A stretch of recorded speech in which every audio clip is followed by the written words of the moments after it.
मुरादाबाद के civil line स्थित Methodist girls inter college में मसीह समाज द्वारा आयोजित 3 दिवसीय धार्मिक सभा के दूसरे दिन का कार्यक्रम आध्यात्मिक ऊर्जा, प्रेरणा और सामाजिक जागरूकता के संदेशों से परिपूर्ण रहा।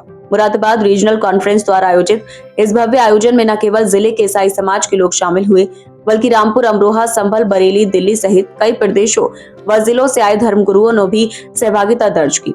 कार्यक्रम के दूसरे दिन मुख्य वक्ता के रूप में पंजाब से पधारी ईसाई समाज की प्रतिष्ठित धर्मगुरु डॉक्टर नीतू पी चौधरी ने उपस्थित जन समूह को शिक्षा, सद्भाव और सेवा के महत्वपूर्ण संदेश दिए। उन्होंने कहा कि समाज और देश की प्रगति के लिए आवश्यक है कि हम अपने बच्चों को अच्छी शिक्षा दें, उन्हें अपने धर्म और संस्कृति से परिचित कराएं तथा सत्य और नैतिकता के मार्ग पर चलते हुए समाज का आदर्श बने। उन्होंने जोर दिया कि हर व्यक्ति का जीवन लक्ष्य समाज सेवा और मानवता को समर्पित होना चाहिए। तब तक प्रभु के पास वापस नहीं लौटता। इसको हम ऐसे विजुअलाइज कर सकते हैं कि प्रभु एक रॉकेट की तरह एक जगह पर अपने वचन को भेजते हैं। वो जिस काम को कर लेता है, एस्टैब्लिश हो जाता है और एस्टैब्लिश करके वापस जाता है, तो जाकर वो कहते हैं हाँ जी बॉस, काम डन। लेकिन अगर वो वचन काम कंप्लीट नहीं करता है, तब तक वो वहीं ठहरा रहता है जब तक वो काम कंप्लीट नहीं हो जाता। परमेश्वर की ओर से आया हुआ हर एक वचन एक असाइनमेंट पर निकलता है, एक रिस्पॉन्सिबिलिटी लेकर निकलता है, और जब तक वो रिस्पॉन्सिबिलिटी कंप्लीट नहीं हो जाती वो वापस नहीं जाता है, वो वहीं रुक जाता है। मेरा विश्वास है कि आज का वचन भी हम सबों की लाइफ में कुछ ना कुछ बोने के लिए, कुछ ना कुछ करने के लिए, कुछ ना कुछ नए आगाज के लिए भेजा जा रहा है। हम में से जितने लोग परमेश्वर के वचन के लिए तैयार हैं, वो कह सकते हैं कि मैं तैयार हूं। क्या हम तैयार हैं? शाबाश, आपको याद है। कितने लोग वचन के लिए तैयार हैं? वंडरफुल। अगर आप तैयार हैं तो मैं भी तैयार हूं परमेश्वर के साथ आपके सामने इस वचन को रखने के लिए। मेरे साथ निकाल लेंगे लूका रचित सुसमाचार चैप्टर नंबर 19। संत लूका रचित सुसमाचार चैप्टर नंबर 19 और वर्सेस 1 से लेकर 10 तक हम पढ़ देंगे, जहां लिखा है, वह यरीहो में प्रवेश करके जा रहा था। वहां जकई नामक एक मनुष्य था जो चुंगी लेने वालों का सरदार था और धनी था। वह यीशु मसीह को देखना चाहता था कि वे कौन से हैं, परंतु भीड़ के कारण देख ना सकता था क्योंकि वह नाटा था। तब उसको देखने के लिए वह आगे दौड़कर एक गूलर के पेड़ पर चढ़ गया, क्योंकि यीशु उसी मार्ग से जाने वाले थे। जब यीशु उस जगह पर पहुंचे तो ऊपर दृष्टि करके उससे बोले, हे जकई, झट उतर आ, क्योंकि आज मुझे तेरे घर में रहना अवश्य है। वह तुरंत उतरकर आनंद से उसे अपने घर में ले गया। ये देखकर सब लोग कुड़कुड़ाकर कहने लगे, वह तो एक पापी मनुष्य के यहाँ जा उतरा है। जकई ने खड़े होकर प्रभु से कहा, हे प्रभु, देख, मैं अपनी आधी संपत्ति कंगालों को देता हूं, और यदि किसी का कुछ भी अन्याय करके ले लिया हो तो उसे चौगुना फेर देता हूं। तब यीशु ने उससे कहा, आज इस घर में उद्धार आया है, इसलिए कि ये भी अब्राहम का पुत्र है, क्योंकि मनुष्य का पुत्र खोए हुओं को ढूंढने और उनका उद्धार करने आया है। अब श्योर आपने इस वचन को भी बहुत बार पढ़ा होगा, जैसे कल हमने जो वचन पर मनन किया था वो भी हमने बहुत बार सुना था, पढ़ा था, परंतु एक नई रेवलेशन के साथ कल परमेश्वर ने हम सबों से बात की थी। आज भी इस वचन के द्वारा परमेश्वर कुछ नए प्रकाशनों के साथ हमें मिलेंगे, और मेरा विश्वास है कि आज आप कुछ नया सीख कर जाएंगे।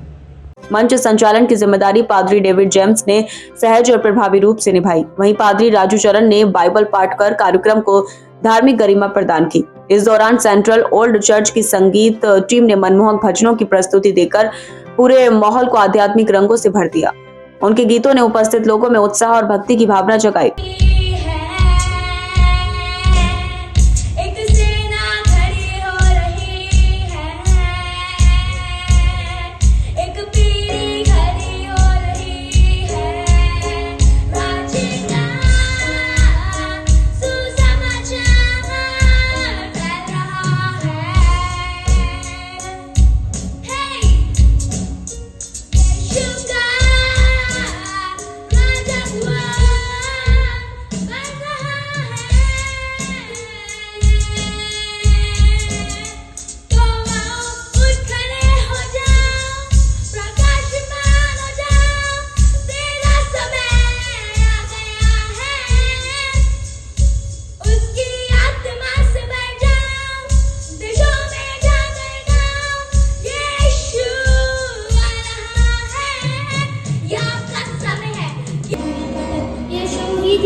इस विशेष अवसर पर कई प्रमुख धर्म गुरुओं की उपस्थिति कार्यक्रम की शोभा बढ़ाती रही। इनमें मुख्य रूप से पादरी ब्रजेश मैसल, मेजर SK नेथन, पादरी Rohit Massey, Abhishek Wilson, Antim Singh, Clement Shadman, doctor Harjeet Shalabh Singh, Ivan Edison, Banner Anthony, Akash Robert, Naveen Singh सहित अनेक गणमान्य शामिल रहे। धार्मिक सभा का उद्देश्य समाज में जागरूकता, शिक्षा को बढ़ावा, धार्मिक मूल्यों का संवर्धन और सामुदायिक सद्भाव को मजबूत करना था।